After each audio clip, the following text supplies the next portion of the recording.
Which dead celebrities are treated like saints, but were truly awful people when they were alive? Pablo Picasso was an abusive raging narcissist who sucked the life out of people around him. His muses were generally young women he'd domineer and destroy. But he was never called an asshole. Not in New York. P.T. Barnum. All cause of The Greatest Showman. They changed so much about his story for that movie that there was almost no reason to make it about Barnum. I know, right? Just make a movie about a showman and don't use the P.T. Barnum name. He was such a piece of shit, and it annoys me a lot of people will watch that movie and go away thinking he was wonderful. Best explanation I ever heard was that it was the movie P.T. Barnum would have made about himself. Thomas Edison. Literally one of the biggest pieces of shit. Stole patents, stomped out competitors with physical force and violence, electrocuted an elephant to mislead the public his inferior power grid was less dangerous than Nikola Tesla's, and a lot more. Big pun. Hess kids and widow ducking hated him. He pistol whipped his wife in front of his children and broke her face. Damn, I didn't know this at all. My mother, who was a young adult during Bing Crosby's peak, said that he was a horrible husband and father. A serial philanderer and violent. I think 2 or 3 out of his 4 sons wound up killing themselves. What a horrific legacy for a man to leave. Just looked it up, sons Lindsay and Dennis, RIP. His son Gary wrote a tell-all about his abusive father. I think it was early Family Guy that had a bit where Bing Crosby teaches Peter to beat your kids without leaving a mark. Reading all these things. Is there anyone who wasn't the worst? Alan Rickman was an incredible human being. Funny because he always played assholes. Glad to know he wasn't a real one. Same with Jason Isaacs. Dude literally always plays a villain, but, from what I've heard, he's a very nice guy. His role in Death of Stalin is amazing.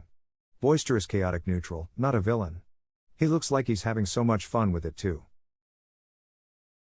I would almost call him a good guy in Death of Stalin. Alfred Hitchcock. My grandpa worked on Hitchcock's last movie as a key grip. Supposedly, just as they were about to shoot the last shot of the last scene, Hitchcock said, "I'm tired. Let's wrap. I'm going home." The entire crew tried to explain to him that this was their last day on set, and that they were scheduled to fly halfway across the country the next day. If they wrapped now, they'd have to recreate the entire set in a studio lot when they got back, costing them a lot of money just for an incredibly short film time.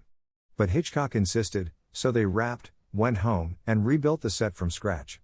And that's ignoring the fact that Hitchcock had never gotten out of his car and had instead directed the entire thing from inside. Sounds to me like he absolutely pooped himself. Someone get the flag towel, quickly. Bing Crosby. Years ago, while watching Blue Skies with him, Fred Astaire, my dad gushed over Astaire's legacy. I asked what Bing was like and he said, besides beating his wife and kids. What a voice. Can't watch anything with him in it now. He was a monster to anyone close to him. There was a documentary where his kids spoke out about the abuse. I'll see if I can find it.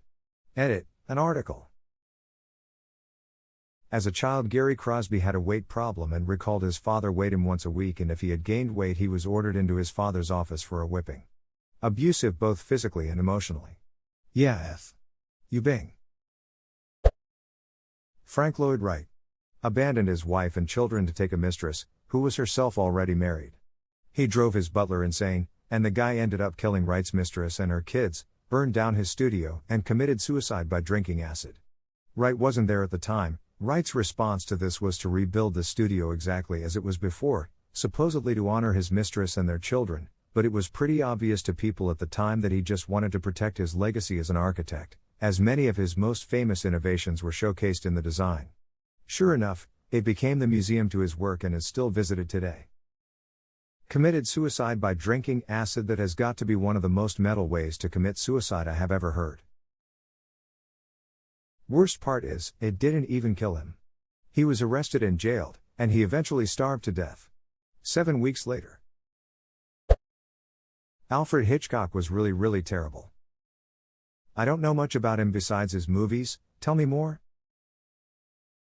Well, he'd torture his leading ladies, for one. His abuse of Tippi Hedren, the star of The Birds and Marnie, is probably the most well-known.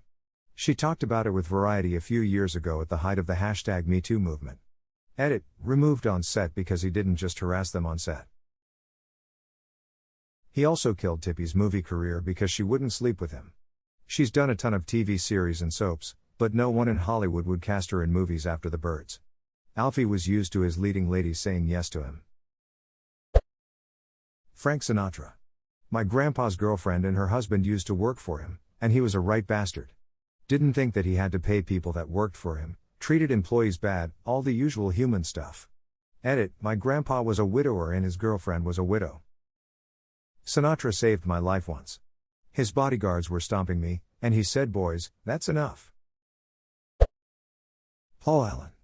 Anyone that has a not allowed to look at me policy in place for his own arena staff is kind of a dick. Edit, didn't expect this to blow up at all. Good thing Patrick Bateman killed him. I need to return some videotapes. I haven't seen Michael Landon's name come up yet. He did amazing on Little House on the Prairie, but apparently he was actually a raging alcoholic, and even his own kids made a documentary about the father I knew. This was the one I was looking for.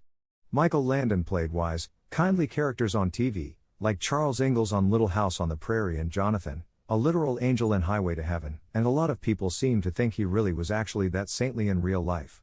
And he could be quite kind. Sometimes he adopted his first wife's children and initially treated them like his own kids, even though he was barely 12 years older than the oldest boy, but he had a cruel, almost sociopathic side too. He eventually left his first wife and married someone else, which isn't that unusual in Hollywood. He adopted his second wife's daughter, and initially treated her the same as his biological kids, which he had several of. However, he then left second wife and family for a much younger woman who worked on the Little House set, and then he publicly stated that he never really loved his second wife, which absolutely broke his children's hearts. He then told his kids that if they didn't accept his new wife with open arms, he'd have nothing to do with them. He had 2 kids with his third wife and left the bulk of his estate to them and very little to any of the kids from his previous relationships. It's like Michael Landon could only love certain people at certain times. Once he moved on, he gave all his love to the new people in his life, and treated the people he supposedly once loved as if they never really mattered to him at all. Jimmy Savile. Until after he died and everything came out about the bad stuff he did. I've worked for Prince, and it's a not-so-hidden secret he was absolutely awful to work with. There used to be a saying, "You're nobody in this industry until you've been fired." By Prince as a legend for sure, but was awful to those who put the show on, and his ego was out of control. And when it came down to it, he died from an odd, so for someone who was so quick to fire anyone over a simple mistake and he's so critical of weakness, it turns out he had some hidden weaknesses of his own. Also, from all accounts, Jim Morrison was an awful person. Later, when Nothing Compares to You made her a star, O'Connor said the song's writer, Prince, terrorized her. She had pledged to reveal the details when I'm an old lady and I write my book, and now she has. She writes that Prince summoned her to his macabre Hollywood mansion, chastised her for swearing in interviews, harangued his butler to serve her soup though she repeatedly refused it, and sweetly suggested a pillow fight, only to thump her with something hard had slipped into his pillowcase. When she escaped on foot in the middle of the night, she writes, he stalked her with his car, leapt out and chased her around the highway. Source. And sweetly suggested a pillow fight, only to thump her with something hard had slipped into his pillowcase. My God, that sounds like a Dave Chappelle sketch. Pablo Picasso. When I was a kid I saw this movie based on his ex-wife's memoir of him, and he was a total abusive creep. Johnny Carson. He cheated on his wives and was an all-around prick when he wasn't on camera.